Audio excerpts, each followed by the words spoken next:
Hi user, welcome to my channel Learning with Khatak. I am Dr. Zafar Mahmood Khatak. I have done my PhD in Artificial Intelligence and Machine Learning. Uh, Today we want to cover some important aspects of deep learning algorithms or deep learning techniques.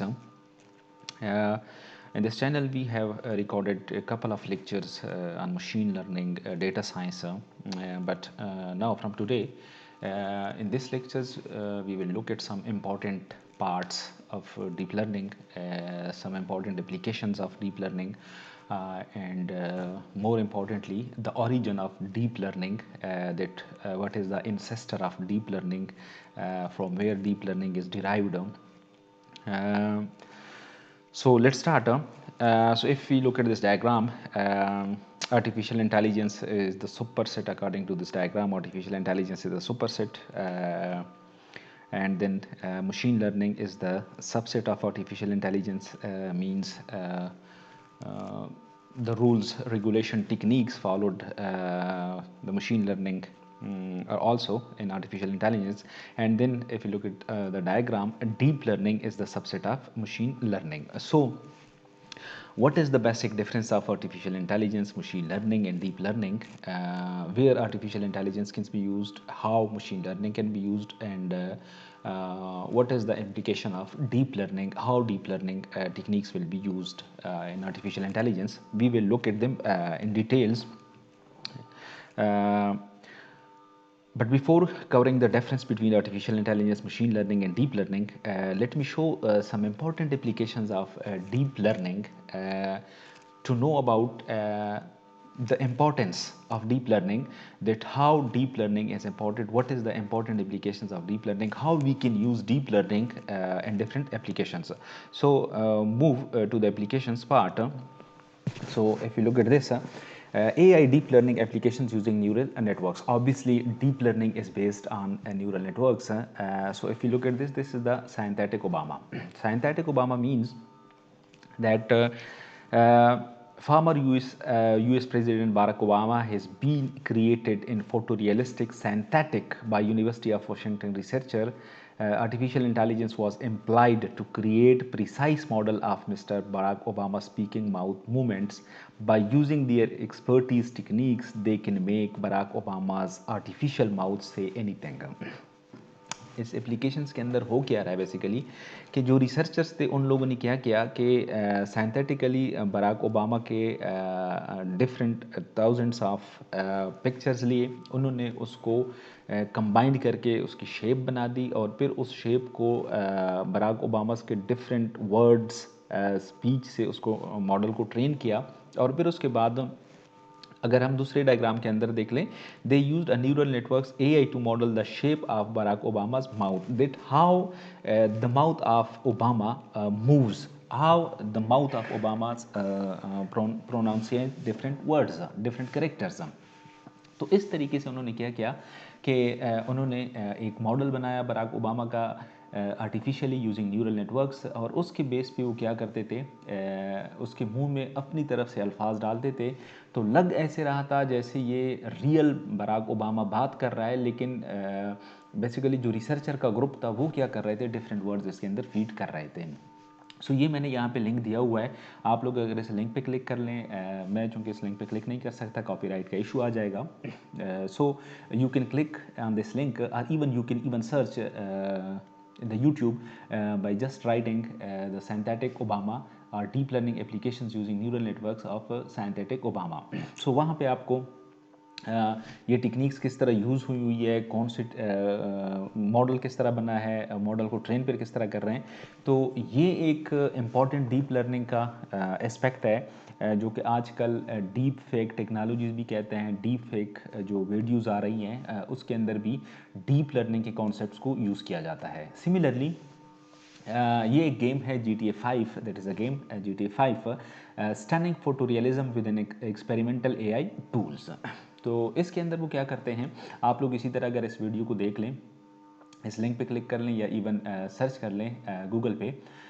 ये बड़ा important एक application है जिसके through क्या कर रहे हैं, ये गेम है बेसिकली, जिसके अंदर उन्होंने इस वीडियो को अगर आप लोग क्लिक कर लें तो इसके अंदर इन्होंने बेसिकली इसके वर्किंग मैकेनिज्म बताया हुआ है कि हम किस तरह एक मॉडल बनाते हैं, डिफरेंट शेप्स लेके एक बफर बना लेते हैं, फिर रियल इमेज ले लेते हैं, फिर अपने मॉडल को ट्रेन कर लेते हैं, और फिर मॉडल को ट्रेन करने के बाद उसकी जो प्रिडिक्शंस है, जिस तरह ये यहाँ पे ये आपको नज़र आ रहा है मोस्ट लेफ्ट साइड पे।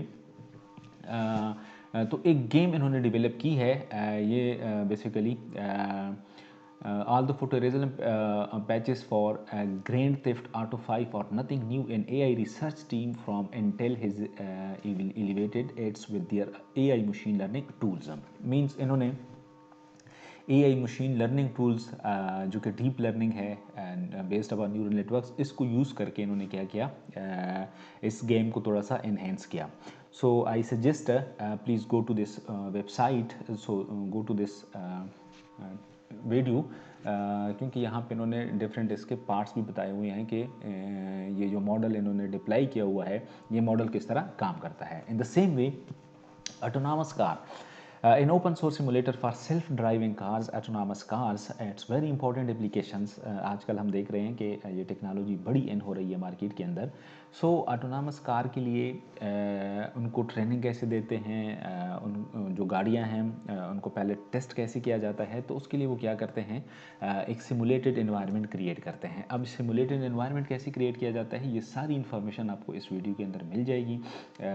इस वीडियो में जस्ट यूट्यूब पे जाके सर्च कर लें तो वहाँ पे how simulated environment is created to create a self driving car. So ये तो थी इसकी कुछ एप्लीकेशंस।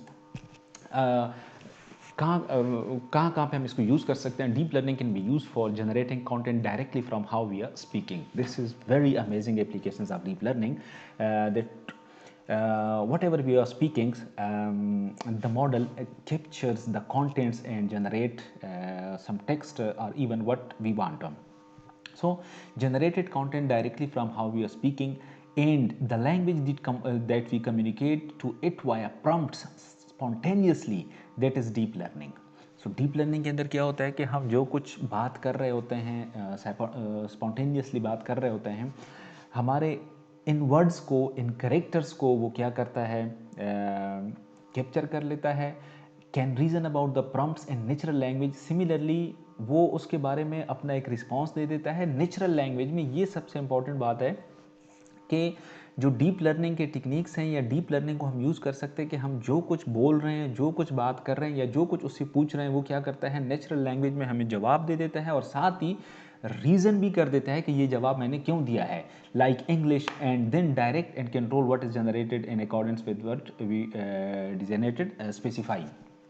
मतलब फॉर एग्ज़ाम्पल मैं उसे कहता हूँ कि उसे कुछ खाका बना, कुछ फीचर्स दे देता हूँ, कुछ सैम्पल्स दे देता हूँ कि मुझे फॉर एग्ज़ाम्पल आर्टिफिशियल इंटेलिजेंस के जो बेसिक्स हैं या ओरिजिन ऑफ आर्टिफिशियल इंटेलिजेंस हैं, ये मैं क्या कर लेता हूँ, डीप लर्निंग के मॉडल को कम्युनिकेट कर लेता हूँ। तो डीप लर्निंग का मॉडल मुझे क्या इंग्लिश लैंग्वेज के अंदर या किसी भी लैंग्वेज के अंदर जो मैं स्पेसिफाई करना चाहता हूँ, वो मुझे आर्टिफिशियल इंटेलिजेंस का बेस, ओरिजिन, कहाँ से आया, कैसे आया, ये सारी चीज़ें मुझे क्या कर लेता है, मेरे सामने प्रॉम्प्ट पे स्पॉन्टेनियसली डिस्प्ले करवा देता है।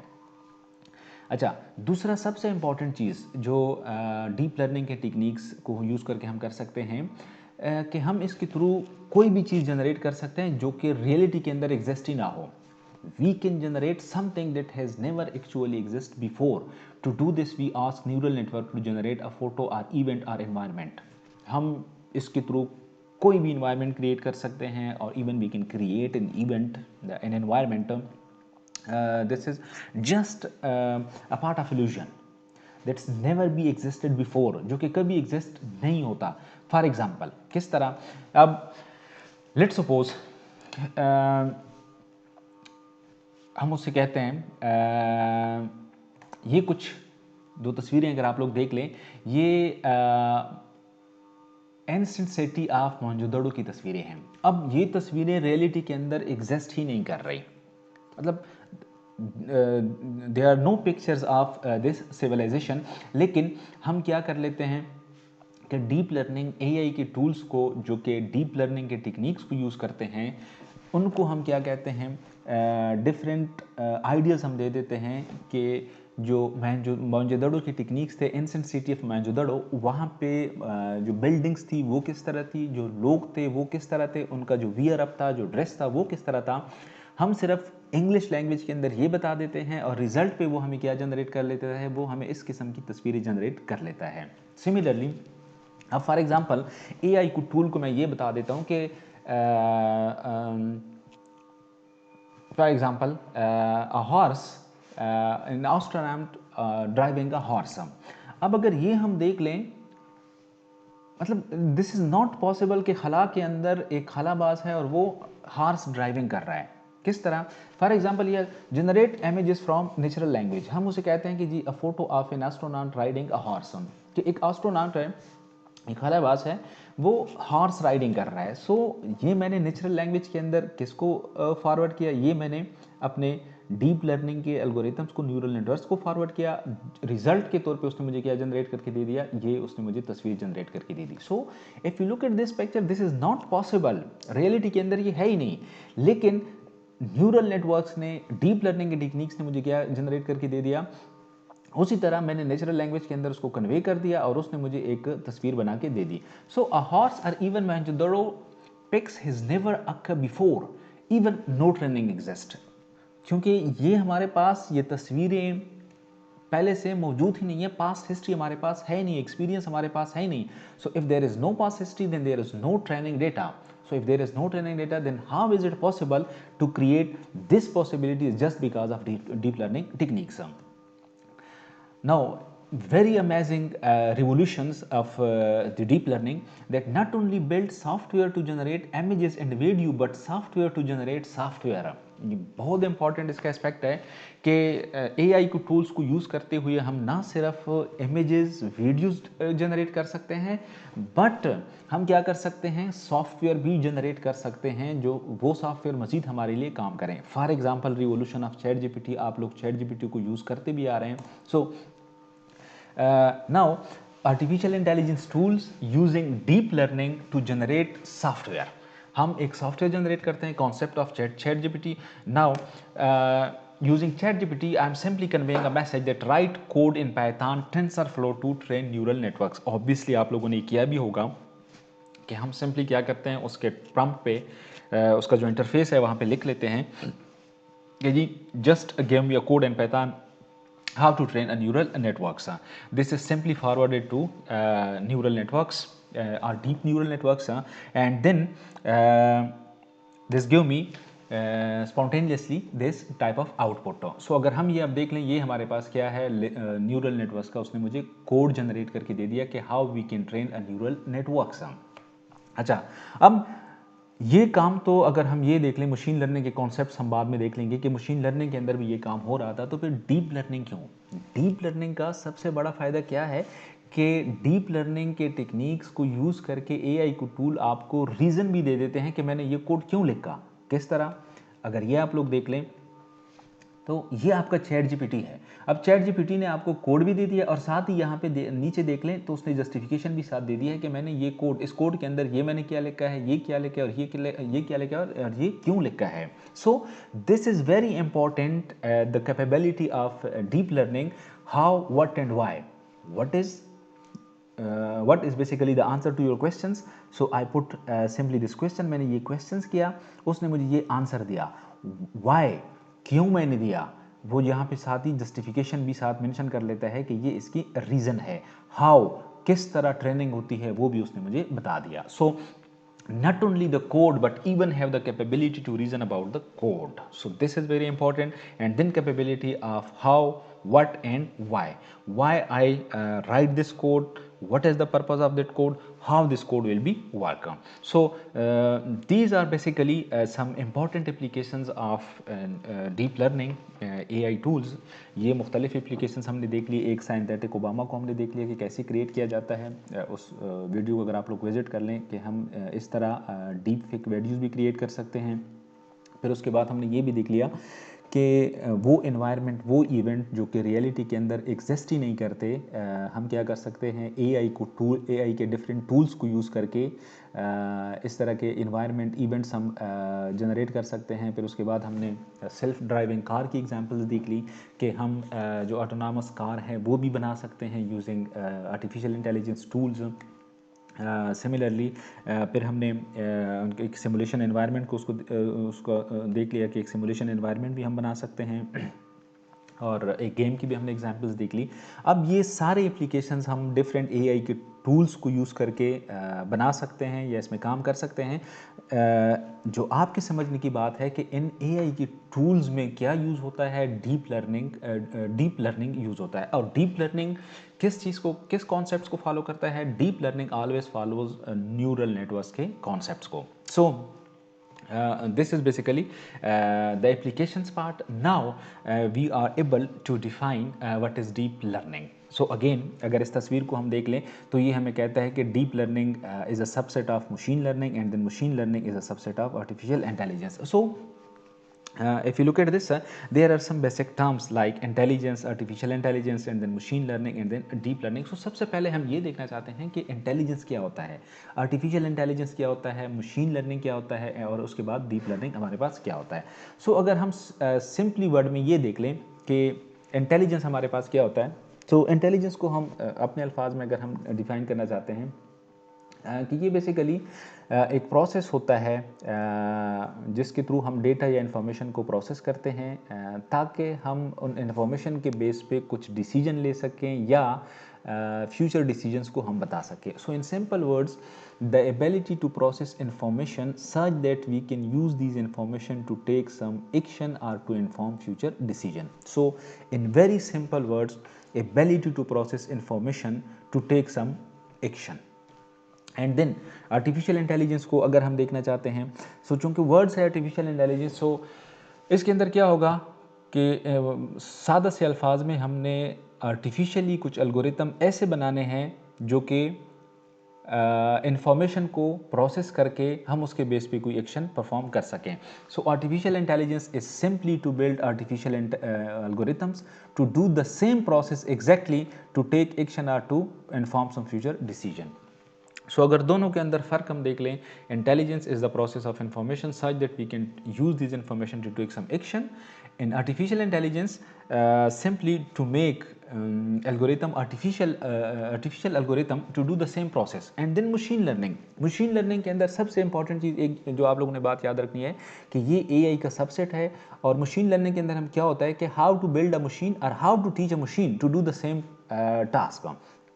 कि मशीन लर्निंग के अंदर हमने एक मशीन बनाना होता है जो कि हमारे लिए इंफॉर्मेशन को प्रोसेस कर सके ताकि हम उसके बेस पे कोई डिसीजन ले सकें। एंड देन डीप लर्निंग हमारे पास क्या है कि सेट ऑफ मशीन लर्निंग का सबसेट है, मींस एक स्टेप इससे बियॉन्ड है, एडवांस है, जो क्या करता है,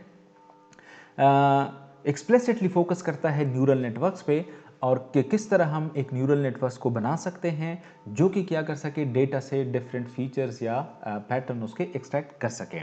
so deep learning subset of machine learning, a step beyond machine learning, focuses explicitly on neural networks and how we can build a neural networks that can extract features from the data, कि वो किस तरह data से features को extract कर सके। These are basically what you can think is patterns that occurs within the data, allowing it to learn how to carry out these tasks as well. So obviously हमारे पास जो भी data या जो भी information होती है उसके अंदर कुछ पैटर्न्स होते हैं, कुछ फीचर्स होते हैं। अब जो न्यूरल नेटवर्क होता है जिसको हमने डीप लर्निंग के अंदर यूज़ करना होता है, सो वो बेसिकली क्या करता है कि इस डेटा से वो पैटर्न्स, वो फीचर एक्सट्रैक्ट करता है ताकि हम उसके थ्रू फिर क्या कर सके, डिफरेंट इन्फॉर्मेशन को प्रोसेस करके कोई एक्शंस परफॉर्म कर सकें। सो यहाँ तक था कुछ थ्योरेटिकल बातें थी। अब हम थोड़ा सा डायग्रामेटिकली देखना चाहते हैं डीप लर्निंग के कॉन्सेप्ट्स को, मशीन लर्निंग के कॉन्सेप्ट्स को, एंड सो ऑन।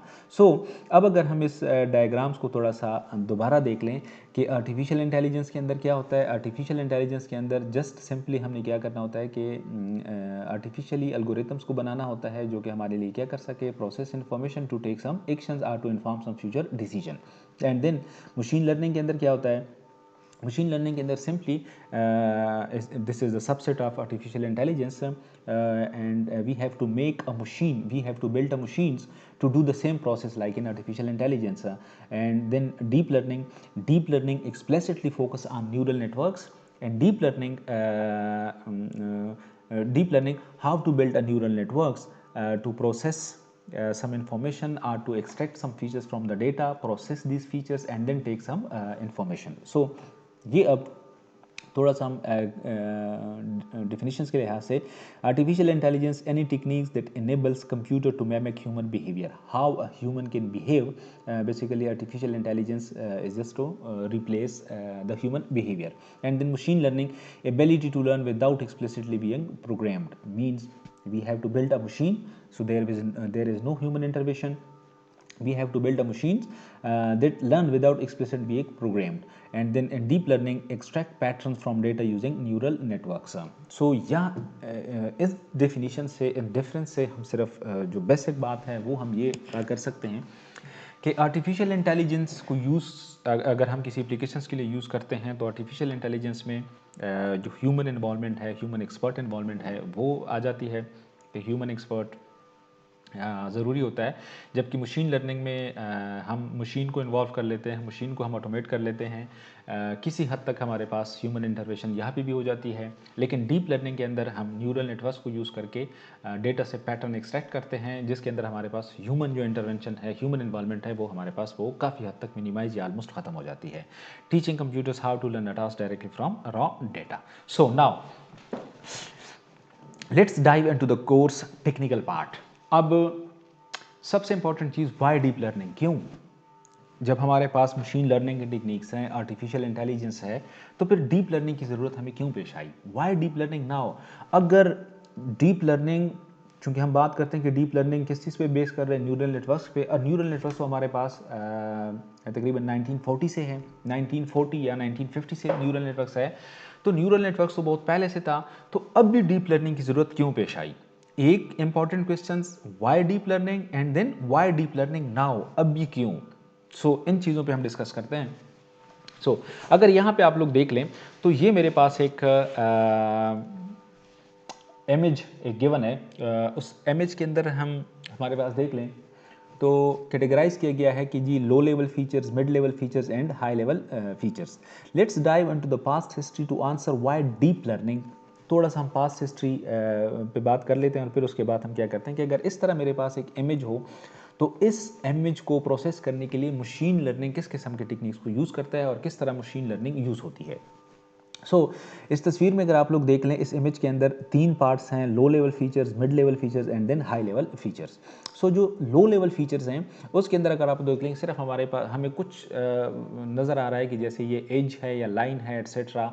फिर यहाँ पे थोड़ा सा हमारे लिए वाज़े हो गया है कि जी ये कोई ऑब्जेक्ट है, जिस तरह ईयर, नोज़ और something in the face. And then here high level features give us a complete face that is somehow we can recognize that face is of particular person. Okay, now important questions, can we learn the above features directly from the data? अब ये जो हमारे पास कुछ features हैं, क्या ये हम data से डायरेक्टली लर्न कर सकते हैं? दूसरा important question, how machine learning deals with such type of image. Deep learning पे जाने से पहले हम मशीन लर्निंग देखना चाहते हैं कि मशीन लर्निंग इस किस्म की अगर इस किस्म का डेटा उसके सामने आ जाता है तो मशीन लर्निंग इस किस्म के इमेज को कैसे डील कर लेता है. And then why deep learning charms and why deep learning on the top of table. अच्छा, मशीन लर्निंग क्या कर लेता है? मशीन लर्निंग के अंदर क्या होता है कि इस किस्म का डेटा जब आ जाता है तो वो क्या कर लेता है, कुछ फीचर्स यहाँ से ना एक्सट्रैक्ट कर लेता है, कुछ पैटर्न एक्सट्रैक्ट कर लेता है. फिर यहाँ पे एक इंपॉर्टेंट चीज़ वो आ जाती है कि वो एक ह्यूमन एक्सपर्ट को इन्वॉल्व कर लेता है. ह्यूमन एक्सपर्ट क्या कर लेता है? ह्यूमन एक्सपर्ट्स इनको आइडेंटिफाई करता है कि ये जो एजेस हैं या ये जो लाइन्स हैं, इनको वो लेबलाइज कर लेता है, कोई नाम दे देता है, और फिर इस तरह के डिफरेंट चीज़ों को वो दोबारा अपने जो डोमेन नॉलेज है, कीप इन माइंड यहाँ पे अगर ह्यूमन एक्सपर्ट इन्वॉल्व होगा तो उसके पास अपने डोमेन का काफ़ी नॉलेज होना चाहिए ताकि वो इन फीचर्स को लेबलाइज कर सके. इन फीचर्स को प्रॉपर कोई नाम दे सके कि इस फीचर का नाम क्या है, इस फीचर का नाम क्या है और ये किसका काम होगा, ये ह्यूमन एक्सपर्ट का होगा। फिर इसी तरह यहाँ पे जब आ जाता है तो यहाँ पे भी एक ह्यूमन एक्सपर्ट इन्वॉल्व होगा जो कि वो बताएगा कि ये जो ऑब्जेक्ट है, ये जो फीचर है, ये किस चीज़ का फीचर है। मीन्स आँख है तो ये आइज़, तो this is the characteristics of I. So basically features और उसके कैरेक्टरिस्टिक्स को डिफाइन करने के लिए मशीन लर्निंग के अंदर एक ह्यूमन एक्सपर्ट की ज़रूरत लाजमन होती है। अच्छा, अब हो सकता है कि हमारे पास, तो ये आपके पास फर्स्ट क्वेश्चन का आंसर हुआ, can we learn the about features directly from the data? No, हम डायरेक्टली लर्न नहीं कर सकते, बल्कि हम क्या करेंगे, कुछ पहले लो लेवल फीचर्स एक्सट्रैक्ट करेंगे, फिर एक ह्यूमन एक्सपर्ट आएगा जो अपने डोमेन में एक्सपर्ट होगा, वो क्या कर लेगा, इन फीचर्स को लेबलाइज करेगा। लेबलाइज करने के बाद वो क्या करेगा, कुछ मिडल लेवल फीचर्स आ जाएंगे, उसको अगेन लेबलाइज करेगा, फिर उसके बाद क्या जो आइडेंटिफिकेशन है that will be possible. Okay, तो ये तो था कि मशीन लर्निंग कैसे इसको डील करता है। डीप लर्निंग चांस, अब यहाँ पे डीप लर्निंग का कॉन्सेप्ट आ जाता है कि यार अगर हमारे पास ह्यूमन एक्सपर्ट अवेलेबल नहीं है, अगर हमारे पास डोमेन नॉलेज अवेलेबल नहीं है, अगर हमारे पास पास्ट एक्सपीरियंस अवेलेबल नहीं है, then so that's why it is called that deep learning is on the top of the table, कि डीप लर्निंग सबसे टॉप पे है, उसके बाद मशीन लर्निंग। क्योंकि हम ये सपोजिशन कर रहे हैं कि हमारे पास इस किस्म का डेटा है, but we have no expertise, but we have no domain expert and previous knowledge human being. So then how, then deep learning will play its role. How? So अगर अब हम यहाँ पे देख लें तो ये हमारे पास वही इमेज है, लेकिन इसके अंदर हमारे पास how to detect features and pattern in image. So machine learning क्या करता है, traditional machine learning algorithm typically defines different set of features और पैटर्न। सो ये उसके डिफरेंट सेट ऑफ फीचर्स हैं जो कि उसने डिफाइन कर दिए, और फिर ह्यूमन एक्सपर्ट को उसने इन्वॉल्व कर दिया with a lot of domain knowledge and experience to uncover what these features might be, कि ये फीचर्स हैं बेसिकली क्या, तो वो अपनी तरफ से एक नाम देता है कि इस फीचर का नाम ये है। ऑब्वियसली जहाँ पे ह्यूमन एक्सपर्ट इन्वॉल्व हो जाता है, this is a timing consuming jobs, hard to do and not scalable in practice. If no human expert is required or available, then let's suppose हमारे पास सिचुएशंस आ जाती है कि हमारे पास ह्यूमन एक्सपर्ट नहीं है, तो फिर इसका सोल्यूशंस क्या होगा? इसका सोल्यूशंस हमारे पास ऑब्वियसली क्या है, solution is deep learning algorithm. कि इसका इस प्रॉब्लम को हम सॉल्व कर सकते हैं डीप लर्निंग एल्गोरिथम्स के through, when there is no human experts, when there is no historic data और even experience. How this is possible? Key idea of deep learning: no human intervention, machine extract and uncover the core patterns in the data and then decision prediction on new data sample. So simply there is no human intervention. The machine, this is built using the neural networks concepts, will be used to uncover the core patterns. Data से patterns extract करने के लिए हमारे पास machine होगी। वो machine किसके base पे होगी? वो न्यूरल नेटवर्क्स के बेस पे होगी।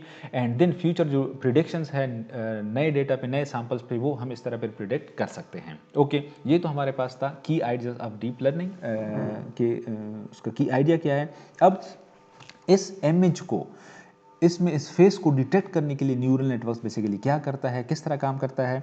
तो सबसे पहले वो क्या कर लेता है, detect edges. Example of detecting faces in image using deep neural networks. वो क्या करता है कि फॉर एग्जांपल इस तस्वीर के अंदर अगर आप लोग देख लें तो ये हमारे पास वो सबसे पहले ये एजेस डिटेक्ट कर लेता है, और उसके बाद एजेस के बाद वो डिटेक्ट लाइन एंड एजेस, वो लाइन और एज को वो कंबाइन कर लेता है कि कौन सी जगह पे हमारे पास लाइन आ रही है और किस जगह पे हमारे पास एज है। फॉर एग्जांपल अब अगर ये हम देख लें डिफरेंट, यहाँ पे कुछ हमारे पास लाइन है कि ये हमारे पास एज हैं, और ये फॉर एग्जांपल डिफरेंट एज के how this edge is connected with two lines. And then वो क्या कर लेता है, इस तरह के डिफरेंट लाइन और एजेस को वो कंबाइंड कर लेता है, एक कंपोजिट फीचर्स बना लेता है in form of curves and corners. Curves and corners जो कि हमारे पास फिर क्या बनते हैं, मिडल लेवल फीचर्स बन जाते हैं। फॉर एग्जांपल अब यहाँ पे मैं आपको एक एग्जांपल देता हूँ कि जी combine to create composition of features curve and corners. कि अब अगर इसमें ये जो हमारे पास एक फीचर्स है मिडल लेवल फीचर्स आई का, तो इसमें ये देख लें कि वो ये मशीन ही डिफाइन कर लेता है कि जी ये हमारे पास एक कर्व है और ये हमारे पास क्या है, एक कॉर्नर है। सो अब अगर इस फीचर्स को देख लें तो ये फीचर्स तो बेसिकली बना ही कर्व्स या कॉर्नर्स के बेस पे है। सो अगर हमें लाइन और एजेस का भी पता चल गया, कर्व्स एंड कॉर्नर्स का भी पता चल गया, तो फिर तो ये हमारे पास एक कंपोजिशन ऑफ फीचर्स बन गया। और वो कंपोजिशन ऑफ फीचर्स हम इसको नाम दे सकते हैं कि this is basically the features of eye, this is the features of mouth, this is the features of nose and this is the features of ears. And then high level features eye, nose, ears etcetera वो हमारे पास आ जाता है। तो उसके बाद फिर हम easily detect कर सकते हैं कि जो फेस हम डिटेक्ट करना चाहते हैं। सो सबसे पहले हमने जो लाइन और एजेस थे वो हमने यहाँ पे डिटेक्ट किए, उसके बाद इनको हमने कंबाइन कर दिया, सॉरी हम नहीं, जो न्यूरल नेटवर्क्स है वो बेसिकली कंबाइन कर लेगा इसको इन मिड लेवल और हाई लेवल फीचर्स, जिसके अंदर आई, नोज़ और years in terms of curves and corners इसकी डिटेक्शंस हो गई। और फिर उसके बेस पे हमारे पास जो फेशियल स्ट्रक्चर है, हाई लेवल फीचर्स, वो हमारे पास आ जाता है कि डिफरेंट फीचर्स को फिर हम अगेन कंबाइन कर लेते हैं, न्यूरल नेटवर्क्स कंबाइन कर लेते हैं in order to detect the face. और ये अगर आप लोग देख लें तो ये हमारे पास हायरार्किकल लर्निंग ऑफ फीचर्स हैं। एक हायरार्की फॉलो होती है कि सबसे पहले हमने लाइन और एजेस को डिटेक्ट किया, उसके बाद उनको हमने कंबाइन कर दिया कंपोजिट फीचर्स के फॉर्म में, एक कंप्लीट एक फीचर्स हमारे पास आ गया। जिस तरह इंसान के अंदर अगर आप लोग देख लें तो आई, नोज़, हेयर, ईयर वगैरह ये उसके इंडिविजुअल फीचर्स हैं एक इंसान के। तो इसी तरह के डिफरेंट फीचर्स फिर वो डिटेक्ट करके कंबाइन करके वो फेशियल स्ट्रक्चर बना लेता है कि आपका जो फेस स्ट्रक्चर है वो किस तरह है। और जब एक दफ़ा हमारे पास फेस स्ट्रक्चर आ जाए, so this is now in high level features, फिर इसके बाद हम इसको इजीली आइडेंटिफाई कर सकते हैं कि ये क्या है, ये किसकी तस्वीर है या किसका चेहरा है एंड सो ऑन। सो ये आप लोगों ने देख लिया कि अगर इस किस्म की हमारे पास सिचुएशंस आ जाती है, इमेज डेटा हमारे पास आ जाता है। अब इमेज डेटा देख लें तो ये हमारे पास बहुत ज़्यादा लार्ज अमाउंट ऑफ डेटा है। सो मशीन लर्निंग के अंदर बेसिकली क्या होता है कि एक ह्यूमन एक्सपर्ट इन्वॉल्व हो जाता है, जो कि डिफरेंट फीचर्स को लेबलाइज कर लेता है, उनको डिफरेंट नाम दे देता है, और फिर उसके बाद वो प्रोसेस होता है कि जी प्रिडिक्शंस का। लेकिन डीप लर्निंग के अंदर हमने ये देख लिया कि हमारे पास कोई ह्यूमन एक्सपर्टीज़ नहीं होती, हम ह्यूमन इन्वॉल्व नहीं करते, बल्कि न्यूरल नेटवर्क्स जो हम मॉडल करते हैं वो सबसे पहले एजेस और लाइन को डिटेक्ट करता है, फिर उसके बाद उसको कंबाइन करता है and then high level features आ जाता है। सो ये तो हमारे पास क्वेश्चन था कि वाई डीप लर्निंग का सिंपली आंसर क्या हुआ कि हमारे पास ना ह्यूमन एक्सपर्टीज़ है, ना हमारे पास डोमेन नॉलेज है, ना हमारे पास प्रीवियस एक्सपीरियंस है। इस किस्म की सिचुएशंस को डील करने के लिए हम क्या यूज़ करते हैं, डीप लर्निंग, जो कि आजकल हमारे पास जो सिचुएशंस है, एंटरप्राइज लेवल्स की एप्लीकेशंस हैं या डिफरेंट जो बिजनेस इंटेलिजेंस के अंदर यूज़ करके डिफरेंट एप्लीकेशंस बनाई जाती हैं, तो वहाँ पे हमारे पास ह्यूमन एक्सपर्टीज़ नहीं होती। हम ये चाहते हैं कि हमारे लिए सारा काम एक मशीन, एक मॉडल कर लें। तो उसके लिए फिर हम क्या यूज़ करते हैं, डीप लर्निंग के कॉन्सेप्ट्स को यूज़ करते हैं यूजिंग न्यूरल नेटवर्क्स। सो ये तो हमारे पास वो क्वेश्चन था। Then why now deep learning, अब भी डीप लर्निंग की ज़रूरत क्यों पेश आई? क्योंकि एक चीज़ तो आप लोग बार बार हम बात करते हैं कि deep learning specifically focus on neural networks. अच्छा, अब अगर न्यूरल नेटवर्क्स पे फोकस करता है तो न्यूरल नेटवर्क्स तो हमारे पास देख लें, neural networks exist for decades, why now this? So देख लें तो उसका कॉन्सेप्ट, सबसे पहले कॉन्सेप्ट जो स्टोकेस्टिक ग्रेडियंट डिसेंट्स का कॉन्सेप्ट था वो 1952 के अंदर आया था। सिमिलरली परसेप्ट्रॉन का कॉन्सेप्ट 1958 के अंदर आया हुआ था। सो न्यूरल नेटवर्क्स तो हमारे पास बहुत पहले से था। तो अभी डीप लर्निंग की क्या कैसी इमरजेंसी सिचुएशन आ गई कि हम डीप लर्निंग के बगैर इसको प्रॉपरली हैंडल नहीं कर सकते? तो वो हमारे पास बेसिकली कुछ रीज़न्स हैं। वो रीज़न्स हमारे पास क्या हैं, ये हमारे पास उसके कुछ रीज़न्स हैं जिसकी हमें ज़रूरत अभी इंतहाई ज़रूरत पेश आ गई, जिसको हम डीप लर्निंग के कॉन्सेप्ट्स को यूज़ करके टैकल कर सकते हैं। फॉर एग्ज़ाम्पल कि ये हमारे पास अब सबसे पहला जो करेक्टरिस्टिक्स है बिग डेटा का। आजकल देख लें आप लोग कितने मैसिव अमाउंट के अंदर डेटा आपका जनरेट हो रहा है। सो इस डायग्राम पे दोबारा हम आते हैं। सो यहाँ पे अगर आप लोग एक चीज़ देख लें कि ये आपके पास what happens why now, okay let me explain this later. So previous उस पर आ जाते हैं कि नो डाउट आप लोग अगर आप देख लें आजकल के ज़माने में बहुत ज़्यादा एडवांसमेंट आ गई है, डेवलपमेंट हो गई है in terms of hardware, in terms of software and in term of applications technologies. So तीनों के अंदर बड़ी मैसिव डेवलपमेंट हुई है। अगर आप लोग इवन देख लें 10 साल पहले हमारे पास या 20 साल पहले, 2 डिकेड्स अगो, हमारे पास डेटा कैसे स्टोर होता था, कितना डेटा हमारे पास होता था और कैसे हम स्टोर करते थे उसको, फिर कैसे प्रोसेस करते थे। लेकिन गुज़श्ता एक सदी से देख लें, 10 साल से देख लें, और even from the last 2 decades, हमारे पास डेटा बहुत रैपिडली जनरेट हो रहा है, जिसको हम कॉन्सेप्ट्स का नाम देते हैं big data, large data sets containing every type of data, easier collection and storage. So अब चूँकि डेटा हमारे पास बहुत ज़्यादा मकदार में जनरेट हो रहा है, तो अब इस डेटा को हैंडल करने के लिए हमारे पास स्टोरेज कैपेसिटी होनी चाहिए। अच्छा, अब अगर डेटा हमारे पास, सिमिलरली दूसरी तरफ अगर आप देख लें तो हार्डवेयर हमारे पास, ग्राफिक प्रोसेसिंग यूनिट जीपीयूज हमारे पास आ गए, मैसिवली पैरेललाइज एल्गोरिथम्स हमारे पास, जो कि क्या करते हैं, मैसिवली पैरेललाइज हैं। मींस आपके पास जो आजकल के एल्गोरिथम है, आप लोग नाम सुनते हैं कि जी इसका प्रोसेसर कोर i5 है, कोर टू डू है, कोर i7 है। मींस इसके डिफरेंट प्रोसेसर के जो थ्रेड्स होते हैं वो डिफरेंट एल्गोरिथम्स पैरेलल में चलाते हैं। एक टास्क को परफॉर्म करने के लिए आपके 7 एल्गोरिथम्स हो सकता है पैरेलल चलते जाएं। अब इस किस्म के एल्गोरिथम्स को सपोर्ट करने के लिए जो आपके पास नॉर्मल सीपीयू है वो तो उसको सपोर्ट नहीं करता। सो इसके लिए फिर हम क्या यूज़ करते हैं, जीपीयू, जिसकी प्रोसेसिंग काफ़ी ज़्यादा होती है, हम वो जीपीयू यूज़ करते हैं। In same software, improve techniques, new models and tool boxes, हमारे पास बेशुमार टूल बॉक्सेस आ गए, मॉडल्स आ गए, इम्प्रूव टेक्निक्स आ गए, एपीआईज हमारे पास आ गई, जिसके अंदर हम क्या होता है कि just by writing their names हम एब्रप्टली स्पॉन्टेनियसली बहुत सारे काम कर सकते हैं using different tools and techniques. So, similarly, developments in last decade, data, hardware, software, and applications, algorithms are parallelizable, require more computation, storage, and processing. अच्छा, अब अगर डेटा हमारे पास, सारी कहानी असल में शुरू होती है, वो डेटा से शुरू होती है कि आपके पास डेटा की पोजीशन क्या है।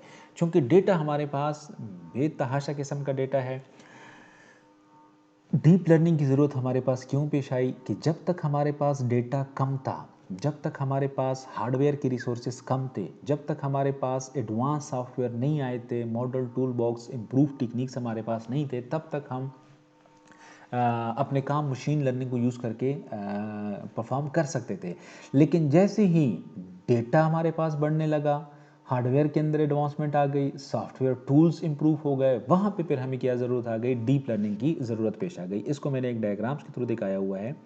अगर आप लोग इस डायग्राम को देख लें तो more data, faster hardware, better algorithms, deep learning works for enterprises.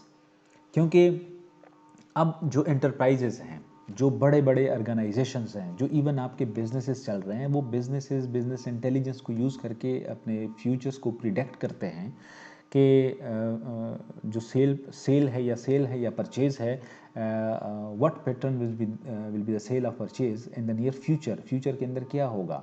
Similarly अगर आप लोग इस डायग्राम को देख लें तो अगर आपके पास अमाउंट ऑफ डेटा कम था तो आप older learning algorithms using machine learning या आर्टिफिशियल इंटेलिजेंस ट्रेडिशनल एल्गोरिथम को यूज़ कर सकते थे। लेकिन जैसे ही आपके पास अमाउंट ऑफ डेटा ज़्यादा होने लगा तो इनकी परफॉर्मेंस भी देख लें, इनकी परफॉर्मेंस ऑटोमेटिकली कम होने लगी। लेकिन डीप लर्निंग हमारे पास जो टेक्निक्स यूज़ करते हैं या जो एल्गोरिथम्स यूज़ करते हैं उसके अंदर amount of data does not matter. जितना ही आपके पास अमाउंट ऑफ मैटर ज़्यादा होता जाता है, उसकी performance no doubt gradually decrease होती है। लेकिन as compare to older learning या मशीन लर्निंग को अगर हम देख लें तो deep learning is still performing better if we have a huge amount of data. So अब अगर हमसे कोई क्वेश्चंस करता है कि जी अभी डीप लर्निंग की ज़रूरत क्यों पेश आई, क्योंकि हमारे पास अभी जो डेटा है वो बहुत ज़्यादा तादाद में जनरेट हो रहा है। कितना डेटा जनरेट हो रहा है, तो ये अगर आप लोग देख लें, ये 2020 का एक ग्राफ है जो कहते हैं कि 40 ज़ेटाबाइट तक का डेटा हमारे पास जनरेट होता है। तो ये उसके डिफरेंट सोर्सेज हैं कि किस तरह ये डेटा जनरेट हुआ है, डिफरेंट टाइप ऑफ डेटा। अब इस ह्यूज अमाउंट ऑफ डेटा को हैंडल करने के लिए, इसको स्टोर करने के लिए, इसको प्रोसेस करने के लिए, आइदर इसको यूज़ करने के लिए अपने फ़ायदे के लिए, क्योंकि हमने इनिशियली बात की थी कि in order to process information to extract some features from the data and then use these features to predict something in the future. So अब इस ह्यूज अमाउंट ऑफ डेटा से पैटर्न या फीचर्स एक्सट्रैक्ट करने के लिए obviously हमारे पास जो deep learning के एल्गोरिथम्स हैं सिर्फ वही हमारे पास यूज़ हो सकते हैं। इवन जो डीप लर्निंग के एल्गोरिथम्स हैं, models are hungry for more data even. मतलब न्यूरल नेटवर्क्स के या डीप लर्निंग के जो टेक्निक्स हैं, डिफरेंट मॉडल्स हैं बेस्ड अपॉन डीप लर्निंग, वो models even they are requiring more things. वो बाकी और भी डेटा कहते हैं कि हमें और भी डेटा दे दे ताकि हम उसको प्रोसेस कर सकें। सो दैट्स वाई ये हमारे पास क्या था, नीड थी डीप लर्निंग की, कि हम अभी हमें क्यों ज़रूरत पेश आई, क्योंकि अभी हमारे पास डेटा बेतहाशा data, large amount of data आ गया। अब इस लार्ज अमाउंट ऑफ डेटा से फीचर को एक्सट्रैक्ट करना, फिर उसके थ्रू मॉडल को ट्रेन करना और फिर उस मॉडल के बेस पे फ्यूचर को प्रिडिक्ट करना, ये हम सिर्फ काम कर सकते हैं यूजिंग डीप लर्निंग नेटवर्क का। सो ये हमारे पास स्टोरी थी, why deep learning now. So now अब हम देखना चाह रहे हैं कि जो परसेप्ट्रॉन होता है, अब किस तरह ये बेसिकली जो टेक्निकल पार्ट है इसका, the structure building blocks of neural networks, कि किस तरह न्यूरल नेटवर्क्स काम करता है परसेप्ट्रॉन के बेस पे। एक परसेप्ट्रॉन को हम सिंगल न्यूरॉन भी कहते हैं। अब ये बड़ा इंपॉर्टेंट टॉपिक है, इसको थोड़ा सा केयरफुली देख लें। ये हमारे पास परसेप्ट्रॉन को जिस तरह मैंने नाम दिया कि सिंगल न्यूरॉन भी होता है, इसको हम पावर प्रोपेगेशंस के लिए यूज़ करते हैं। सो इसको इस डायग्राम के मुताबिक अगर आप लोग इसके लेफ्ट साइड डायग्राम को देख लें तो ये मेरे पास हैं x1 x2 xm, these are the inputs, w1 w2 wm, this is basically the weights, and this is the summation the values. ये वैल्यू जो यहाँ से हमारे पास x1 x2 xm से आ रही हैं, इसको यहाँ पे हम सम कर रहे हैं। और फिर ये हमारे पास एक चलें फंक्शन है, इस फंक्शंस को हम कहते हैं नॉन लीनियरिटी। फंक्शंस का नाम इसको नहीं दिया, लेकिन इसको हम कहते हैं non linearity in this, and then this is the output term. So यहाँ पे इसको हम आउटपुट, और ये मेरे पास non linear activation functions. So इसका एक और नाम हमारे पास सामने आ गया कि ये मेरे पास एक्टिवेशन फंक्शन है। और ये किस किस्म का एक्टिवेशन फंक्शन है, नॉन लीनियर है, इस पर भी हम थोड़ी देर तक बात कर लेते हैं। और फिर ये इसका मैथमेटिकल डायग्राम्स है, जो समेशन इक्वेशन है, समेशंस को देख लें। हम कहते हैं i = 1 to m, जो इनपुट्स मेरे पास आ रही थी वो x1 x2 मतलब 1 से होके xm तक जा रही थी, तो उसको मैं सिंपली क्या कर रहा हूँ, यहाँ पे सम कर रहा हूँ। और फिर उसके बाद मैं क्या कर रहा हूँ, x और w को मैं आपस में मल्टीप्लाई कर रहा हूँ। सो मीन्स इन इनपुट्स के पास जो वैल्यू होगी वो वैल्यूज़ मैं मल्टीप्लाई कर लूँगा इन w के साथ। और ये w क्या है, w1 w2 wm, ये मेरे पास सिंपली वेट्स हैं जो कि हर इनपुट्स को असाइन है, और इनपुट्स की वैल्यू प्लस वेट, इन दोनों को हम मल्टीप्लाई कर लेते हैं। और फिर मतलब ये एक्टिवेशन फंक्शंस की रिक्वायरमेंट है। एक एक्टिवेशन फंक्शंस के लिए जो weights multiplied by input non linear functions. अच्छा, एक और इम्पॉर्टेंट चीज़ जो कि हम अक्सर सुनते भी हैं न्यूरल नेटवर्क्स के अंदर, बाइस्ड की वैल्यू। वो बाइस की वैल्यू हम कैसे ऐड करते हैं, so in other simple words, this is basically a single neuron perceptron और सिंगल न्यूरॉन, जो कि किस तरह करता है, ये हमारे पास x1 x2 xm, ये हमारे पास इनपुट्स आ गई, ये हमारे पास w1 w2 wm वेट्स हैं। इनको यहाँ पे हम क्या कर लेते हैं, डिफरेंट इनपुट्स को हम सम अप कर लेते हैं। और फिर इस एक्टिवेशन फंक्शंस के अंदर हम वेट्स और जो इनपुट्स थी उनको हम आपस में मल्टीप्लाइड कर लेते हैं। और फिर इस एक्टिवेशन फंक्शंस के बेस पे हम इसके आउटपुट को फाइंड आउट कर लेते हैं कि क्या आउटपुट होगी। सो एक प्रैक्टिकल एग्जांपल्स भी यहाँ पे हम देखते हैं। 3 इंपॉर्टेंट स्टेप्स, वो इंपॉर्टेंट स्टेप ऑब्वियसली कौन कौन से हैं, set of inputs to perceptron. पहला स्टेप हमारे पास क्या होगा कि उस परसेप्ट्रॉन के लिए हमने लाजमन इनपुट प्रोवाइड करनी है, जो कि हमारे पास ये x1 x2 to xm inputs हैं। Input is multiplied by weights. दूसरे स्टेप के अंदर क्या होता है कि जितने भी हमारे पास वेट्स आ रही हैं, सॉरी जो इनपुट्स वैल्यूज़ आ रही हैं, इनपुट वैल्यूज़ को हम वेट के साथ मल्टीप्लाई करते हैं, and then single number will be forwarded to non linear activation functions. इस जो एक्टिवेशन फंक्शन है इसको हम फिर क्या फॉरवर्ड करते हैं, एक single number, that is basically the multiplication of weight and inputs by adding the bias. अब बाइस हमारे पास क्या होता है, सो ये 3 इंपॉर्टेंट स्टेप्स। आज के लेक्चर का बड़ा इंपॉर्टेंट एक पार्ट यही है कि आप लोगों ने ये देखना है कि किसी भी परसेप्ट्रॉन के 3 इंपॉर्टेंट स्टेप्स होते हैं, इनपुट्स देना, इनपुट्स की वैल्यूज़ को वेट के साथ मल्टीप्लाई करना, और फिर नॉन लीनियर फंक्शंस या एक्टिवेशन फंक्शंस को एक सिंगल वैल्यू फॉरवर्ड करना।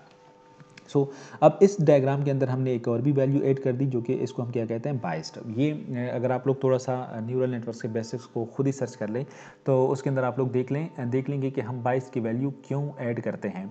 सो बाकी इक्वेशन ऑलमोस्ट वही है, अगर यहाँ पे आप देखें हमने सिंपली क्या कर दिया कि 22 को हमने ऐड कर दिया इस जो मल्टीप्लाइड के इनपुट्स और जो वेट की वैल्यू को हम मल्टीप्लाई कर रहे थे उसके साथ हमने 22 की वैल्यू को ऐड कर दिया. So 22 is added with the set of inputs. 22 allow network to shift its non-linear activation functions. 22 basically हम क्यों यूज़ करते हैं, इसलिए हम यूज़ करते हैं कि चूँकि फंक्शंस को मैंने नाम दे दिया नॉन लीनियर एक्टिवेशन फंक्शंस. अब अगर नॉन लीनियर है तो इसका मतलब है कि ये मेरे पास लीनियर फॉर्म के अंदर नहीं है. अगर लीनियर फॉर्म के अंदर नहीं है मींस तो एक सीधी लाइन के फॉर्म में नहीं होगा. अगर सीधी लाइन के फॉर्म में नहीं है तो फिर इसकी लीनियरिटी नॉन लीनियरिटी को शिफ्ट करने के लिए मुझे क्या करना होगा, एक वैल्यू चाहिए होगी. वो वैल्यू मेरे पास क्या है, वो 22 की वैल्यू है. सो बाद में भी हम इस 22 की वैल्यू को डिस्कस कर लेंगे थोड़ा सा कि व्हाट डज़ इट मीन. यहाँ पे आप लोग सिंपली ये देख लें कि जो नॉन लिनियरिटी की वैल्यू है उसको हम कैसे शिफ्ट कर सकते हैं, कैसे हम चेंज कर सकते हैं. एक सेपरेट लेक्चर्स हम इस पर इंशाल्लाह डिलीवर करेंगे कि how bias will be added, what is bias and how bias will be treated. Okay, then उसके बाद अगर हम ये वही डायग्राम है लेकिन हमने अब इसको थोड़ा सा मैथमेटिकल फॉर्म के अंदर लिखा है. Equation with linear algebra, all inputs in weight in their large vector respectively and dot product multiply the two vector and add bias value. So अगर हम ये देख लें तो ये अब मैंने एक्स टी लिखा है. ये बेसिकली शो कर रहा है क्योंकि मेरे पास जो इनपुट्स थी वो x1 x2 xm, इसको मैंने वेक्टर के फॉर्म में लिखा. ये अब मेरे पास इसका वेक्टर फॉर्म आ रहा है. x1 x2 लार्ज वेक्टर है. सिमिलरली जो वेट्स थे मेरे पास वो वेट्स w1 w2 और wm, ये अब मैंने वेक्टर फॉर्म के अंदर लिखे. सो मैं अब यूजिंग लीनियर अलजेब्रा टर्म्स, ये बेसिकली मैथमेटिकल टर्म्स थे, सिंपल मैथमेटिकल टर्म्स, और ये मेरे पास अब लीनियर अलजेब्रा के टर्म्स हैं जिसके अंदर मैं क्या कर रहा हूँ, जो इनपुट्स की वैल्यूज़ हैं उसको मैं वेक्टर के फॉर्म में ले रहा हूँ और जो डिफरेंट वेट्स हैं उनको भी मैं वेक्टर के फॉर्म में ले रहा हूँ. सो यहाँ पे फिर ये जो थर्ड लाइन है ये मेरे पास इसका representation of different inputs value in terms of large vector. Similarly the weights are in terms of large vectors. So यहाँ पे अगर आप लोग देख लें सो ये जी मेरे पास क्या है, ये मेरे पास एक्टिवेशन फंक्शंस है. मैं वेट्स को इनपुट वैल्यू के साथ मल्टीप्लाई कर लेता हूँ और फिर उसके बाद वो क्या कर लेता हूँ, वेट्स उसके अंदर ऐड कर लेता हूँ और फिर जो कि मुझे क्या कर लेगा, उसके बाद मैं इस पर एक्टिवेशन फंक्शंस अप्लाई कर लूँगा जो कि मुझे एक वैल्यू रिटर्न कर लेगा and that value will be passed to the output or to the next level. What will be the next level, let's see. Okay, what is the non linear functions. अब non linear functions हमारे पास क्या है. Non linear functions अगर आप लोग देख लें तो इस डायग्राम के अंदर भी अगर आप लोग सेम वही डायग्राम है, इसके अंदर जी मेरे पास है, जो जी एक्टिवेशन फंक्शंस है वो मेरे पास यहाँ पे, बाकी जो इक्वेशन है वो प्रीवियस स्लाइड की तरह है. अब ये कौन सा एक्टिवेशन फंक्शंस है, इसको example this is sigmoid function. Sigmoid function is basically activation function non, बल्कि रेदर सिग्माइड फंक्शंस को हम कहते हैं कि sigmoid functions is non linear activation functions that is represented in this forms. g of z is equal to sigmoid of z. z basically ये देख लें, ये आपके पास इसकी जो वैल्यू आ रही है कि यहाँ से ये स्टार्ट हो रहा है इस डायग्राम के अकॉर्डिंगली. सो ये बेसिकली शो कर रहा है जो z इस डायग्राम के मुताबिक z. So sigmoid of z is equal to, ये इसका इक्वेशन है 1/1 प्लस e माइनस z, और z मेरे पास क्या होगा, z बेसिकली ये इक्वेशन होगा जो यहाँ पे हमारे पास इसकी इनपुट्स वैल्यूज़ वगैरह आ रही है. क्योंकि ये जो लाइन ड्रा हो रही है ना, जो स्लोप आप लोग देख रहे हैं, ये स्लोप यहाँ पे किस चीज़ पे डिपेंड करता है, ये z की वैल्यू पे डिपेंड करता है. और z की वैल्यू हमारे पास क्या होती है, z की वैल्यू हमारे पास ये जो इक्वेशन गिवन है ना, bias plus input value plus weight, इनसे जो वैल्यू आती है वो हमारे पास क्या हम पास करते हैं, z को पास करते हैं और फिर उसके बाद वो सिग्माइड फंक्शन पे अप्लाई होता है. तो फिर उसके बाद ये वैल्यू किसी जगह पे फॉल कर लेती है. ये हम प्रैक्टिकल एक एग्जाम्पल में भी देख लेते हैं. Any how, okay, non-linear function is activation function sigmoid in this case to forward the output to next level. What is next level? Okay, अच्छा, अब sigmoid functions का देख लें. ये मेरे पास है sigmoid function. sigmoid function जब हम यहाँ पे अप्लाई कर लेते हैं, जिस तरह ये मैंने sigmoid function है, कीप इन माइंड, दोबारा मैं बता दूँ कि g ऑफ z मीन्स कि g को मैंने अब यहाँ पे सिग्माइड से रिप्रेजेंट कर दिया, सिग्माइड ऑफ z, और z मेरे पास यहाँ पे क्या है, z मेरे पास ये इक्वेशन है w बाइस प्लस x और w, ये मेरे पास z है. सो यहाँ पे जब मैं वैल्यू पुट करूँगा तो यहाँ से मेरे पास एक वैल्यू आ जाएगी जो कि मैं यहाँ पे क्या कर लूँगा, सिग्माइड फंक्शंस को पास कर लूँगा और सिग्माइड फंक्शंस भी यहाँ से कोई वैल्यू जनरेट कर लेगा और वो वैल्यू वो नेक्स्ट लेवल को पास करेगा। अब यहाँ पे क्वेश्चन है कि what is next level. So keep in mind next level हमारे पास सिग्माइड के बाद अगर यहाँ पे आप लोग देख लें, next level is simply output. So what does it mean कि सिग्माइड फंक्शन उस वैल्यू को simply as a output layer को डिस्प्ले करवाता है, लेकिन ये हमेशा पॉसिबल नहीं होता। बाज़ औक़ात हमारे पास ये भी पॉसिबल है कि ये सिग्माइड जो फंक्शन है, ये सिग्माइड फंक्शंस इस वैल्यू को किसी नेक्स्ट लेवल को फॉरवर्ड कर दें। मींस यहाँ पे हमारे पास हिडन लेयर्स होती है। इस वजह से मैं कह रहा हूँ कि आप लोग थोड़ा सा खुद ही देख लें, न्यूरल नेटवर्क्स के बेसिक्स को थोड़ा सा देख लें।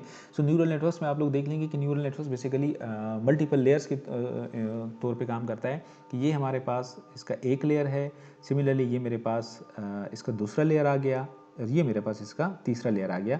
अगर आप लोग इस लेक्चर के स्टार्ट पे थोड़ा सा देख लें,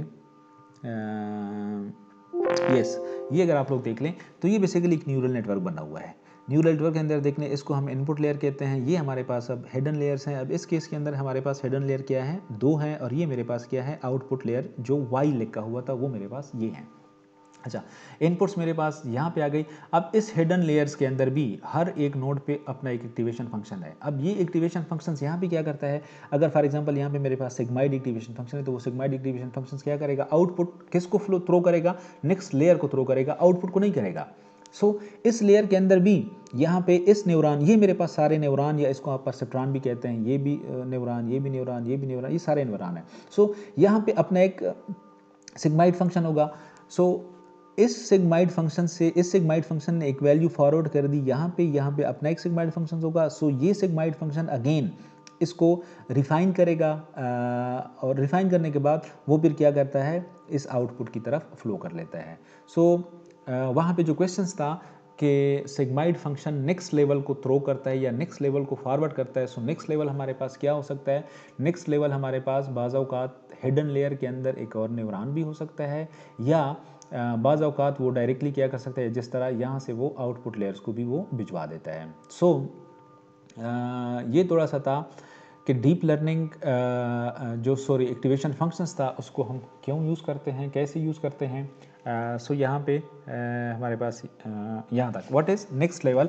सो नेक्स्ट लेवल हमारे पास यहाँ पे हमारे पास दूसरा एक हिडन लेयर्स भी हो सकता है, या फिर जिस तरह इस केस के अंदर है कि एक्टिवेशन फंक्शंस के पास जो वैल्यू आ जाती है वो वैल्यू डायरेक्टली क्या कर लेता है, यहाँ पे आउटपुट लेयर को पास कर लेता है।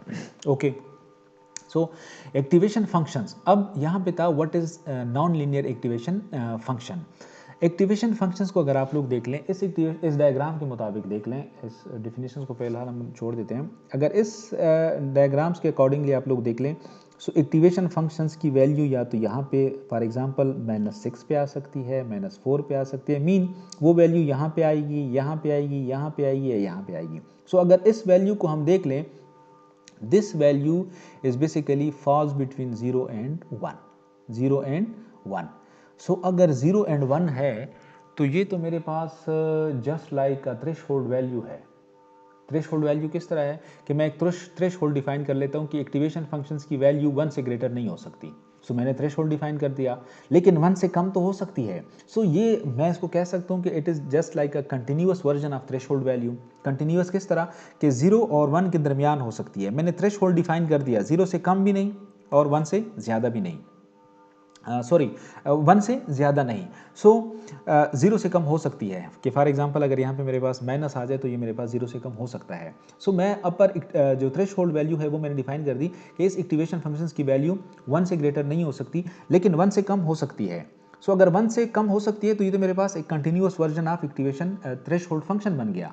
सो वो यहाँ पे लिखा हुआ है कि activation function basically continuous version of a threshold function range 0 and 1। सो यहाँ पे 0 नहीं लिखा हुआ है, बल्कि मैक्सिमम थ्रेशोल्ड वैल्यू हो सकती है वो 1 हो सकती है। सो इस कॉन्सेप्ट को दोबारा समझें कि इसको मैं continuous version of threshold functions क्यों कहता हूँ कि मैंने एक थ्रेशोल्ड डिफाइन कर लिया। मैंने डिफाइन नहीं किया, बल्कि इस डायग्राम के मुताबिक अगर आप लोग देख लें तो मैक्सिमम वैल्यू कहाँ तक जा सकती है इसकी, ये 0 और 1 के दरमियान ही फॉल करती है, या 0 या 1। सो अगर ये 1 से कम भी हो सकती है, अगर यहाँ पे आप लोग देख लें 0.5 भी हो सकती है, सो यहाँ पे अगर आप लोग देख लें तो ये बेसिकली है माइनस, लेकिन कंसिडर ज़ीरो होता है। सो थ्रेश होल्ड तक पहुंच सकता है, थ्रेश होल्ड से कम भी हो सकता है। That's why we call it continuous version of threshold functions. So आसान अल्फाज में इस एक्टिवेशन फंक्शंस की वैल्यू यहाँ कहीं पे लाइज कर सकती है। यहाँ पे अगर हम देख लें तो रेंज हमारे पास क्या है, 0 एंड 1, कि इसकी वैल्यू जो हमारे पास 0 या 1 या इनके दरमियान पॉसिबल है। Best use in probability distribution based output. So अगर आप लोग देख लें तो ये 0 और 1 की कंडीशन हमारे पास कहाँ पे मोस्टली आ जाती है, ये तो हमारे पास प्रोबेबिलिटी की केस में आ जाती है कि what is the probability that it is either raining और नॉट रेनिंग। सो उसकी प्रोबेबिलिटी हमारे पास आइदर 0 और 1 के 0 है या 1 है। तो उस बेस पे फिर हम क्या कर सकते हैं, कह सकते हैं कि जो एक्टिवेशन फंक्शंस जहाँ पे हम यूज़ करते हैं, हम इस किस्म के प्रॉब्लम्स के अंदर, प्रॉब्लम डोमेन के अंदर यूज़ कर सकते हैं जिसकी आउटपुट बेस करती है प्रोबेबिलिटी के बेस पे। ओके, ये हमारे पास डिफरेंट एक्टिवेशन फंक्शंस है। सिग्माइड फंक्शंस है, हाइपरबोलिक टेंजेंट है, और फिर रीलो फंक्शन है। ये इसकी इक्वेशंस है। ये सिग्माइड फंक्शंस की हैं, ये हाइपरबोलिक टेंजेंट्स की है, और ये इसको रीलो हम कहते हैं। ये बड़ा ही इंपॉर्टेंट एक है टॉपिक है जिसको हम मोस्टली इस फंक्शंस को डीप लर्निंग के कॉन्सेप्ट्स के अंदर यूज़ करते हैं। क्यों यूज़ करते हैं? क्योंकि ये कंप्यूटेशंस के सेंस में बहुत एफिशिएंट है। लेटर ऑन किसी जगह पे मज़ीद इसको हम डिस्कस कर लेंगे। ये इनकी इम्प्लीमेंटेशन है कि टेंसर फ्लो को यूज़ करके हम इसको कैसे यूज़ कर सकते हैं, इम्प्लीमेंट कर सकते हैं। So these are the popular nonlinear activation functions and deep neural networks. Sigmoid uses probability distribution concepts. Relo is most popular in model DNN. आजकल के जितने लेटेस्ट कॉन्सेप्ट्स आ रहे हैं, टेक्निक्स आ रही हैं यूजिंग डीप लर्निंग टेक्निक्स, तो उसमें रीलो का जो फंक्शंस है, नॉन लीनियर फंक्शंस, सो आप लोग सिंपली ये समझें कि ये हमारे पास सारे नॉन लीनियर फंक्शंस हैं, नॉन लीनियर एक्टिवेशन फंक्शंस है जिसको हम डीप लर्निंग के अंदर यूज़ कर सकते हैं। अब डीप लर्निंग के जो फर्दर मेथड्स आजकल आ गए, जिस तरह ट्रांसफ़र लर्निंग है या ट्रांसफॉर्मर्स है, तो उसके अंदर हम क्या करते हैं, मोस्टली हम रीलो जो एक्टिवेशन फंक्शंस है उसको हम यूज़ करते हैं, because this is efficient and computing. Okay, now another important question is कि why we need activation functions। हमें जो activation functions है इसकी हमें ज़रूरत क्यों पेश आती है? अच्छा, ऑब्वियसली अब अगर इस डायग्राम को आप लोग देख लें, ये हमारे पास कुछ डेटा गिवन है, x1 और x2 इसके दो फीचर्स हैं, दो क्लासेस हैं, एक हमारे पास रेड क्लास है और एक हमारे पास ब्लू क्लास है। तो ये लाइन क्या कर लेती है, लाइन लीनियर बाउंड्री, ये इस बाउंड्री के तहत हम क्या कर सकते हैं, दोनों क्लास को सेपरेट कर सकते हैं। अच्छा, अब यहाँ पे अगर आप लोग देख लें नॉन लीनियर बाउंड्री, क्योंकि आप लोग देख लें कि लीनियर बाउंड्री की या लीनियर सिंगल लाइन के थ्रू हम दोनों क्लासेस को सेपरेट नहीं कर सकते। सिमिलरली अगर ये हम देख लें तो ये तो हमारे पास बिल्कुल इम्पॉसिबल है, क्योंकि कुछ क्लास के कुछ सैम्पल्स यहाँ पे, क्लास के कुछ सैम्पल्स यहाँ पे, एंड सो ऑन। सिमिलरली फिर अगर इस तस्वीर को हम देख लें, ये तो हमारे पास बहुत कॉम्प्लेक्स तस्वीर है, जिसके अंदर हमने अगर लेट सपोज हम ग्रीन और रेड को एक सिंगल लाइन के थ्रू सेपरेट करना चाहते हैं, तो क्या ग्रीन और रेड लाइंस जो डॉट्स हैं इसको हम सिंगल लाइन के थ्रू सेपरेट कर सकते हैं? Not, impossible. So how to separate green and red using a single line? This is not possible. We need non-linearities to our data. Non linear activation functions. अब इसके लिए हमें क्या करना होगा, अगर इसको मैंने सेपरेट करना है तो उसके लिए मुझे क्या करना होगा, नॉन लीनियरिटीज़ की ज़रूरत है। बिकॉज वाई, अगर इस डेटा को देख लें तो ये भी मेरे पास लीनियर नहीं है। इस दोनों डायग्राम्स के अंदर सिर्फ अगर देख लें तो ये डेटा जो मेरे पास है ये मेरे पास लीनियरली सेपरेबल है, मतलब two groups are there inside this data, और दोनों ग्रुप्स को मैं लीनियरली सेपरेबल कर सकता हूँ।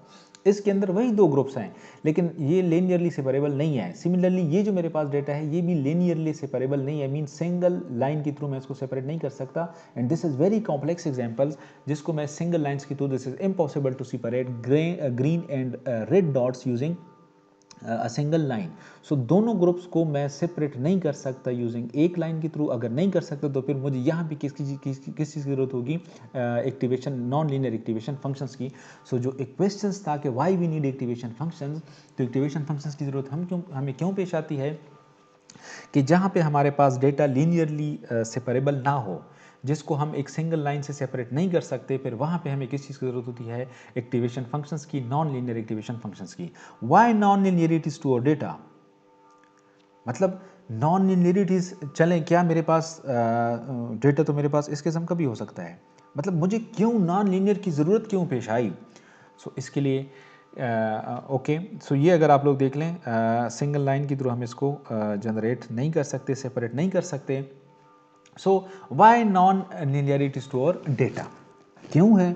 वो इसलिए है कि अगर आप लोग देख लें आजकल के रियल वर्ल्ड की जितनी भी एप्लीकेशंस आपके पास आ रही हैं, वो सारी आपके पास क्या है, real world data is highly non linear. वो आपके पास लीनियर फॉर्म में not possible to separate today's real world application data sets. So फिर अगर डेटा आपके पास लीनियर फॉर्म के अंदर नहीं है, डेटा सेट आपके पास क्या है, नॉन लीनियर डेटा पे कंसिस्ट होगा, लीनियर नहीं होगा। सो अगर आपके पास डेटा सेट नॉन लीनियर है तो फिर नॉन लीनियर मोड आपको चाहिए होगा, non linear data set to capture patterns. फिर उसके लिए क्या करना होगा? So non linear activation functions allow to deal with non linear data. Simply आपके पास जो रियल वर्ल्ड के अंदर डेटा है वो आपके पास लीनियरली सेपरेबल नहीं है। अगर लीनियरली सेपरेबल आपके पास नहीं है तो फिर आपको क्या करना होगा, नॉन लीनियर मोड पे जाना होगा। नॉन लीनियर मोड पे क्यों जाना होगा? ताकि आप नॉन लीनियर डेटा से पैटर्न एक्सट्रैक्ट कर सकें। उसके लिए फिर आपको क्या करना होगा? So non linear activation function allow to deal with non linear data. So ये हमारे पास एक एग्जांपल्स हैं, जिसके प्रैक्टिकल एक एग्जांपल है हमारे पास कि हम परसेप्ट्रॉन को यूज़ करके एक्टिवेशन फंक्शंस की वैल्यू हम कैसे कैलकुलेट कर सकते हैं और कहाँ पर हम इसको लिख सकते हैं। आज के लेक्चर्स के लिए इतना ही काफ़ी है। इंशाल्लाह नेक्स्ट लेक्चर से हम फिर स्टार्ट करेंगे एक प्रैक्टिकल एग्जांपल्स कि कैसे पॉसिबल है एक एक्टिवेशन फंक्शंस को हम प्रैक्टिकल कुछ वैल्यूज़ दे दें, जिस तरह यहाँ पे कुछ वैल्यूज़ गिवन है कि 1 3 2, और फिर ये एक्टिवेशन फंक्शंस के पास आ रही हैं। अब ये एक्टिवेशन फंक्शंस को कैसे प्रोसेस कर लेता है और फिर उसके बाद वैल्यूज़ कैसे ड्रा होती है, एक्टिवेशन फंक्शंस की वैल्यू कहाँ पे आ जाएगी। सो ये हम इंशाल्लाह अपने नेक्स्ट लेक्चर्स के अंदर कवर कर लेंगे। सो आज हमने बेसिकली क्या कुछ कवर किया? आज हमने ये देख लिया सबसे पहले कि जो बिल्डिंग ब्लॉक्स या फंडामेंटल ऑफ डीप लर्निंग है वो हमने देख लिए। Okay, sorry, one thing more, जो कुछ स्लाइड्स रह गई थी स्टार्ट पे, वो अब अगर आप लोग खुद देख लें तो आप लोग खुद भी समझ सकते हैं कि what is machine learning. Machine learning क्या है? वो सिंपली एक डेफिनेशंस है कि हमने सिंपली क्या करना होता है, एनवायरनमेंट से लर्न करना होता है, एक्सपीरियंस से लर्न करना होता है, मशीन बनानी होती है जो कि हमें चीज़ों को ऑटोमेट करना दिखा दें। सो ये ट्रेडिशनल प्रोग्रामिंग के अंदर हम डेटा प्रोग्राम देते हैं जो कि हमें आउटपुट प्रोवाइड कर ले, और मशीन लर्निंग के अंदर हम क्या करते हैं, डेटा प्लस आउटपुट देते हैं। मींस डेटा होता है और वो डेटा कुछ लेबल फॉर्म के अंदर होता है ताकि वो हमें फर्दर प्रोग्राम दे सके यूज़ टू परफॉर्म एक्शन, वो प्रोग्राम हम यूज़ कर सके in order to take some action. So what is deep learning? अब डीप लर्निंग का भी देख लें कि ये सबसेट ऑफ मशीन लर्निंग है, वही चीज़ जो हमने वहाँ पे काफ़ी डिटेल से देख ली कि simulate the behaviour of the human brain. So you can read this by your self. चीज़ें वही हैं जो हमने आगे कवर की हैं। सो फिर deep learning versus machine learning के दोनों के अंदर फ़र्क क्या है वो भी हमने देख लिया कि जो डीप लर्निंग मशीन लर्निंग है उसके अंदर हमारे पास मशीन्स भी इन्वॉल्व होती है, मशीन के साथ साथ ह्यूमन इंटरवेंशन भी होती है। और मशीन लर्निंग जो बेसिकली एल्गोरिथम इन्फ्लुएंस होते हैं वो किससे होते हैं? Structure label data to make prediction, कि उसके अंदर हमारे पास most of the time structure data होता है, या अगर स्ट्रक्चर नहीं होता तो फिर कुछ हद तक वो हमारे पास लेबलाइज्ड होता है, कुछ लेबल्स असाइन हो चुके होते हैं, meaning that specific features are defined from the input data for the model and organized into tables। अब ये कौन डिफाइन करता है? ये हमारे पास फिर ह्यूमन एक्सपर्ट आ जाता है, जबकि डीप लर्निंग की सूरत में ये हमारे पास पॉसिबल नहीं होता। डीप लर्निंग के अंदर जो प्री प्रोसेसिंग के स्टेप्स हैं, मशीन लर्निंग के अंदर हम प्री प्रोसेसिंग के कुछ स्टेप्स फॉलो करते हैं, डेटा को क्लीन करते हैं, जबकि डीप लर्निंग के अंदर हमें वो प्री प्रोसेसिंग के जो स्टेप्स हैं वो हमें उनकी ज़रूरत हमें नहीं होती। ये एक एग्जांपल्स हैं कि किस तरह, अगर एक एग्जांपल्स है तो डीप लर्निंग इसको कैसे करता है और मशीन लर्निंग इसको कैसे करता है, तो इसको भी खुद देख लें। और फिर डीप लर्निंग और उसके अंदर की जी ह्यूमन इंटरवेंशन इन्वॉल्व नहीं होती, लेबल डेटा सेट्स होते हैं एंड सो ऑन। फिर यहाँ पे हमारे पास डिफरेंट टाइप्स ऑफ लर्निंग आ जाती हैं, सुपरवाइज लर्निंग है, अनसुपरवाइज्ड है, सेमी सुपरवाइज्ड है, या रीइंफोर्समेंट लर्निंग है।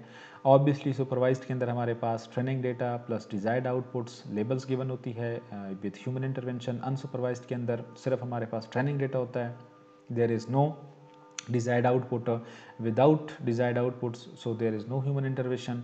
Semi supervised obviously training data भी होता है और कुछ हमारे पास डिजायर्ड आउटपुट्स भी होती है। Reinforcement learning rewards from sequence of actions that will be discuss later on. And then ये इसकी कुछ फील्ड वगैरह हैं, और फिर यहाँ से हमने अपना लेक्चर स्टार्ट किया था। So thank you very much. So आज के लेक्चर्स में हमने क्या देख लिया, हम दोबारा एक दफ़ा समराइज़ कर लेते हैं। फंडामेंटल ऑफ डीप लर्निंग के अंदर सबसे पहले हमने ये देख लिया कि जो डीप लर्निंग है उसके कुछ इंपॉर्टेंट एप्लीकेशंस कौन कौन से हैं, ताकि हमें ये पता चल जाए कि हम डीप लर्निंग को फ्यूचर में कहाँ कहाँ पे यूज़ कर सकते हैं, या आजकल के फ्यूचर के जो लेटेस्ट एप्लीकेशंस आ रही हैं डीप लर्निंग की, वो कौन कौन सी एप्लीकेशंस है, ताकि हमारे पास एक आइडिया हो to think out of the box कि इफ़ पॉसिबल तो ये काम हो सकता है। हमने उसके डिफरेंट एप्लीकेशंस देख ली थी। उसके बाद हमने ये देखना चाहा कि डीप लर्निंग हमारे पास क्या है, आर्टिफिशियल इंटेलिजेंस हमारे पास क्या है, और मशीन लर्निंग हमारे पास क्या है। तीनों के अंदर हमने फ़र्क भी देख लिया कि आर्टिफिशियल इंटेलिजेंस के अंदर हम एल्गोरिथम आर्टिफिशियली बनाते हैं, मशीन लर्निंग के अंदर हम मशीन बिल्ड करते हैं, और डीप लर्निंग के अंदर हम न्यूरल नेटवर्क्स को बिल्ड करते हैं to process some information and then take some actions. उसके बाद फिर हमने बात की कि डीप लर्निंग की ज़रूरत हमें अभी क्यों पेश आई, ज़रूरत क्या है और अभी हमें क्यों ज़रूरत पेश आई। तो वो हमने देख लिया कि आजकल चूँकि हमारे पास डेटा बहुत ज़्यादा मकदार में जनरेट हो रहा है, बहुत ज़्यादा हाई स्पीड से डेटा जनरेट हो रहा है। अब इस डेटा से फीचर्स को एक्सट्रैक्ट करने के लिए हमें कुछ टेक्निक्स चाहिए होते हैं, जो टेक्निक्स हमें डीप लर्निंग प्रोवाइड कर लेता है। फिर उसके बाद हमने स्ट्रक्चर बिल्डिंग ब्लॉक्स के बारे में बात की, जो प्रैक्टिकल इनका पार्ट है कि चूँकि डीप लर्निंग न्यूरल नेटवर्क्स पे बेस करता है, या डीप लर्निंग के अंदर हम बेसिकली न्यूरल नेटवर्क्स ही बेस करते हैं। अब न्यूरल नेटवर्क्स के अंदर हमने सिंपल एक परसेप्ट्रॉन की एग्जांपल ली कि एक परसेप्ट्रॉन कैसे दिखाई देता है, और एक परसेप्ट्रॉन के कौन कौन से पार्ट्स होते हैं, स्टेप्स होते हैं, इनपुट लेयर्स हमारे पास, इनपुट्स कैसे फॉरवर्ड होती हैं, वेट्स कैसे असाइन होते हैं, वो वेट्स और इनपुट्स कैसे मल्टीप्लाई होती हैं, एक्टिवेशन फंक्शंस क्या होता है, बेसिकली एक्टिवेशन फंक्शन हम यूज़ क्यों करते हैं, उसकी इंपॉर्टेंस क्या है। So wait for the next lecture, जहाँ पे हम प्रैक्टिकल एग्जांपल्स, प्रैक्टिकल कुछ वैल्यूज़ देंगे एक्टिवेशन फंक्शंस को, और फिर एक्टिवेशन फंक्शंस वो वैल्यू कैसे किस जगह पे वो जो एक डायग्राम बना हुआ था कहाँ पे वो वैल्यू प्लेस करता है, और फिर उसको प्रेडिक्शंस के लिए कैसे यूज़ करते हैं। सो थैंक यू वेरी मच।